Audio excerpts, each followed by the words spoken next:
Olá, bom dia. Vamos ao vivo a Nova York acompanhar o discurso do presidente Jair Bolsonaro na abertura da Assembleia Geral da ONU. Vamos acompanhar ao vivo dos Estados Unidos. Acompanhe com a gente.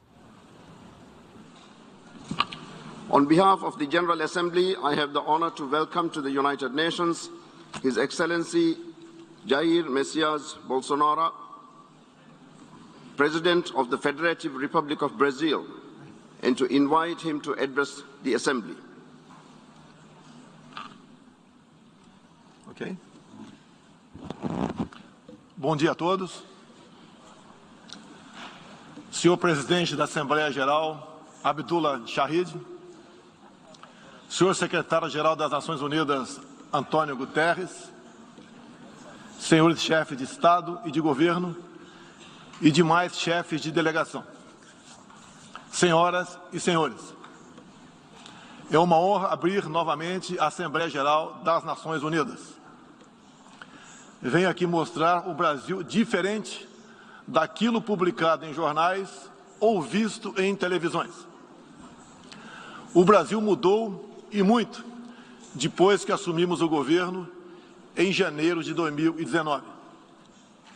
Estamos há 2 anos e 8 meses sem qualquer caso concreto de corrupção.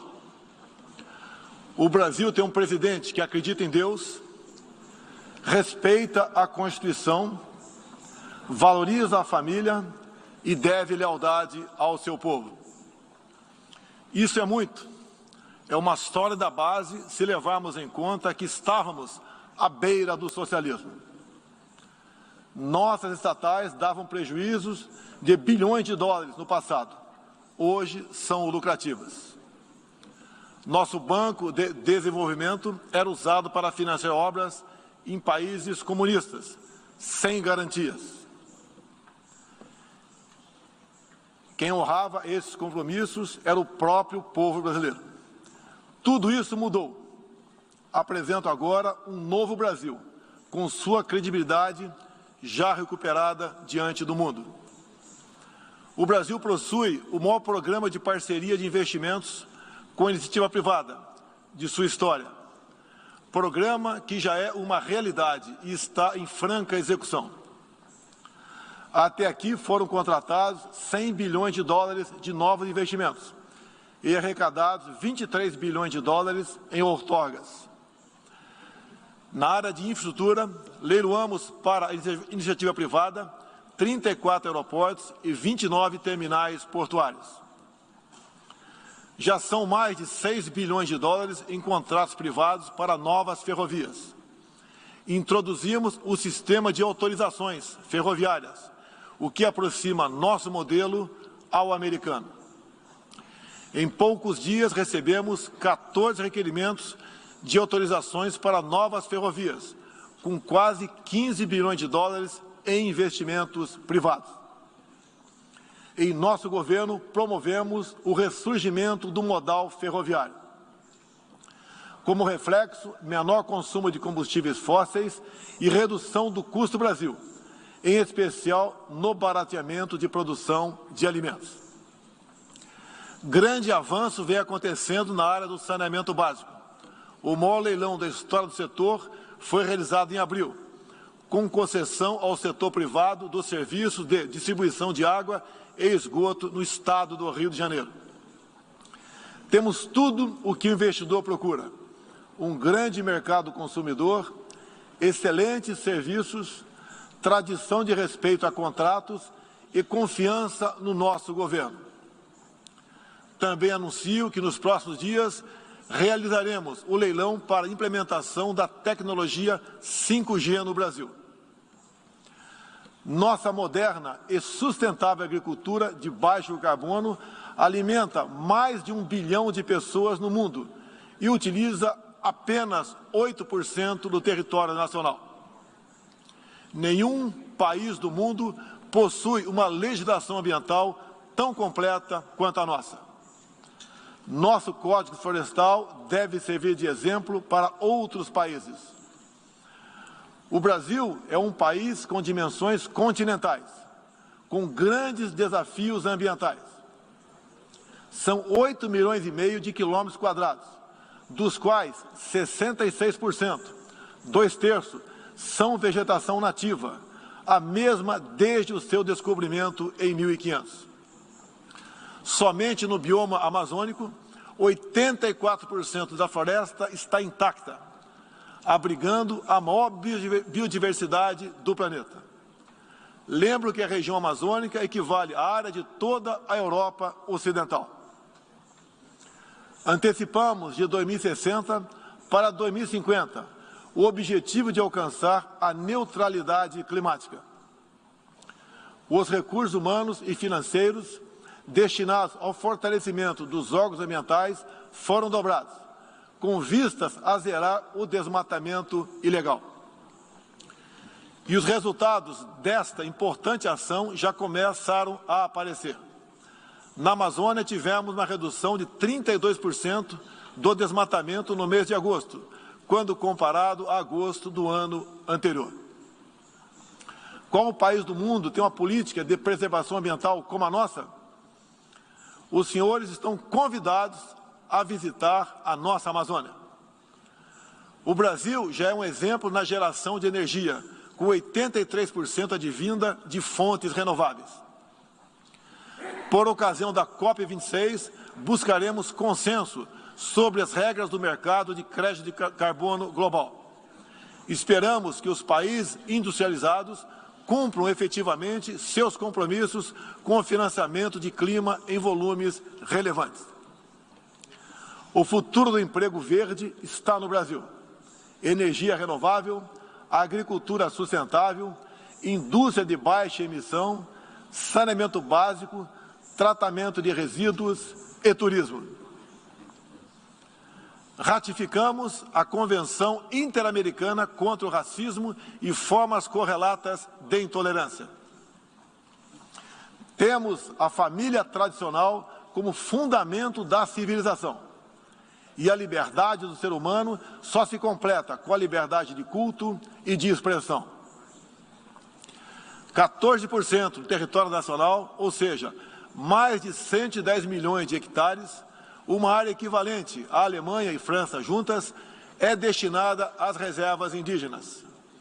Nessas regiões, 600 mil indígenas vivem em liberdade e cada vez mais desejam utilizar suas terras para a agricultura e outras atividades.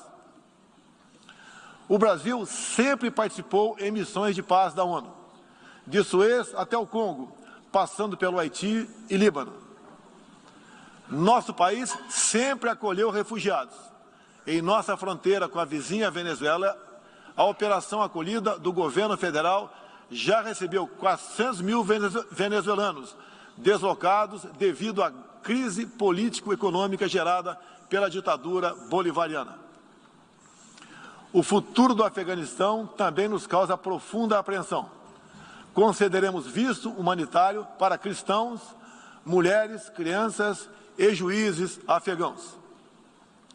Nesses 20 anos dos atentados contra os Estados Unidos da América, em 11 de setembro de 2001, reitero nosso repúdio ao terrorismo em todas as suas formas. Em 2022, voltaremos a ocupar uma cadeira no Conselho de Segurança da ONU. Agradeço aos 181 países, em um universo de 190, que confiaram no Brasil. Reflexo de uma política externa séria e responsável, promovida pelo nosso Ministério das Relações Exteriores. Apoiamos uma reforma do Conselho de Segurança da ONU, onde buscamos um assento permanente. A pandemia pegou a todos de surpresa em 2020. Lamentamos todas as mortes ocorridas no Brasil e no mundo. Sempre defendi combater o vírus e o desemprego, de forma simultânea e com a mesma responsabilidade. As medidas de isolamento e lockdown deixaram um legado de inflação, em especial nos gêneros alimentícios no mundo todo. No Brasil, para atender aqueles mais humildes, obrigados a ficar em casa por decisão de governadores e prefeitos e que perderam sua renda, concedemos um auxílio emergencial de $800 para 68 milhões de pessoas em 2020. Lembro que terminamos 2020, ano da pandemia, com mais empregos formais do que em dezembro de 2019. Graças às ações do nosso governo, com programas de manutenção de emprego e renda que nos custaram cerca de 40 bilhões de dólares. Somente nos primeiros 7 meses deste ano, criamos aproximadamente 1.800.000 novos empregos. Lembro ainda que o crescimento para 2021 está estimado em 5%. Até o momento, o governo federal distribuiu mais de 260 milhões de doses de vacinas e mais de 140 milhões de brasileiros já receberam, pelo menos, a primeira dose, o que representa quase 90% adulta. 80% da população indígena também já foi totalmente vacinada. Até novembro, todos que escolheram ser vacinados no Brasil serão atendidos. Apoiamos a vacinação. Contudo, o nosso governo tem se posicionado contrário ao passaporte sanitário ou a qualquer obrigação relacionada à vacina. Desde o início da pandemia, apoiamos a autonomia do médico na busca do tratamento precoce, seguindo recomendação do nosso Conselho Federal de Medicina. Eu mesmo fui um desses que fez tratamento inicial. Respeitamos a relação médico-paciente na decisão da medicação a ser utilizada e no seu uso off-label. Não entendemos porque muitos países, juntamente com grande parte da mídia, se colocaram contra o tratamento inicial. A história e a ciência saberão responsabilizar a todos. No último 7 de setembro, data da nossa independência, milhões de brasileiros, de forma pacífica e patriótica, foram às ruas, na maior manifestação de nossa história. Mostrar que não abre mão da democracia, das liberdades individuais e de apoio ao nosso governo.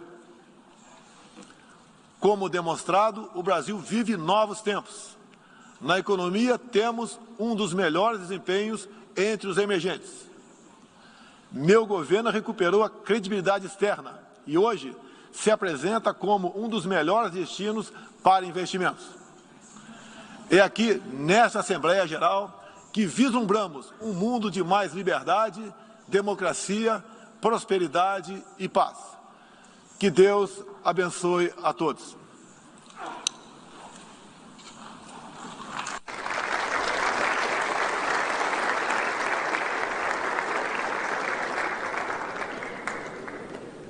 On behalf of the General Assembly, I wish to thank... Tá aí, esse foi o discurso de abertura do presidente Jair Bolsonaro na Assembleia Geral das Nações Unidas em Nova York. Tradicionalmente, o Brasil é o primeiro a discursar no encontro. Esse ano, a reunião dos líderes mundiais é de forma híbrida por causa da pandemia. A previsão é que o presidente Jair Bolsonaro retorne ainda hoje ao Brasil. Outras informações você acompanha em nossas redes sociais. Fique agora com a programação da TV Brasil.